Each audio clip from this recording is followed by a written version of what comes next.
Bharat cancer hospital પાસે થયેલી ફાયરિંગની આ ઘટનામાં સારોલી પોલીસે આરોપી દેવાંશુ સિંહ ઉર્ફે દેવ સોલંકીની ધરપકડ કરી છે, જ્યારે તેની સાથે ફાયરિંગ કરનાર અન્ય એક મળી બે આરોપીને હજી વોન્ટેડ જાહેર કર્યા છે।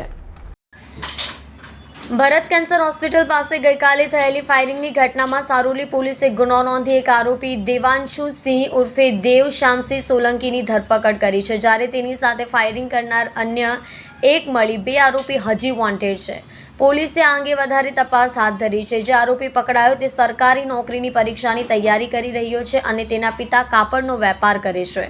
ગોડાદરા ખાતે ગાયત્રીનગરમાં રહેતા 22 વર્ષીય સંગ્રામ મેલાભાઈ ભરવાડ ઉપર ગઈકાલે ભારત કેન્સર હોસ્પિટલની પાસે ફાયરિંગ થયું હતું। સારોલી પોલીસે આ બનાવમાં તપાસ કરીને તેના ફરિયાદને આધારે દેવ સોલંકી, જોગો અને સુરેશની સામે ગુનો દાખલ કર્યો છે।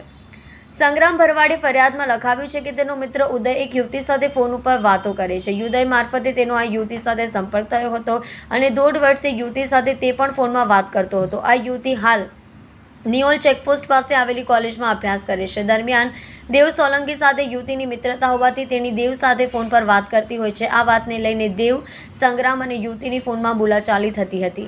ગઈકાલે બપોરે સંગ્રામ તેના મિત્ર અમિત સાથે તેની કારમાં ઘરે જતી વખતે કોલેજની બાજુમાં પાનના ગલ્લે ઊભા રહ્યા, ત્યારે આ દેવ સોલંકી તેના મિત્ર જોગા સાથે ઊભો હતો। ત્યારે સંગ્રામને બોલાવી જોગાએ એક પિસ્ટલ કાઢી બતાવતા સંગ્રામ અને તેનો મિત્ર ડરીને નીકળી ગયા હતા। બાદમાં સંગ્રામે તેના ભાઈ અને મિત્રોને વાત કરી હતી।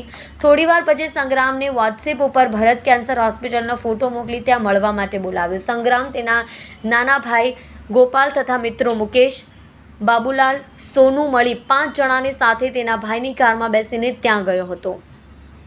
ત્યાં ગયા ત્યારે સુરેશના હાથમાં ફટકો હતો। ત્યાં ગયા ત્યારે સુરેશે સંગ્રામના મિત્રો પર હુમલો કર્યો હતો અને તેમની વચ્ચે મારામારી થતાં જોગાએ તેની પાસેની પિસ્ટલ કાઢીને એક રાઉન્ડ ફાયરિંગ કર્યું હતું અને બધા ત્યાંથી ભાગી ગયા હતા। સારોલી પોલીસે આ ગુનામાં દેવ સોલંકીની ધરપકડ કરી છે અને જોગા તથા સુરેશને પકડવાના ચક્રો ગતિમાન કર્યા છે। દેવ સોલંકીના પિતા બોમ્બે માર્કેટમાં કાપડનો વેપાર કરે છે।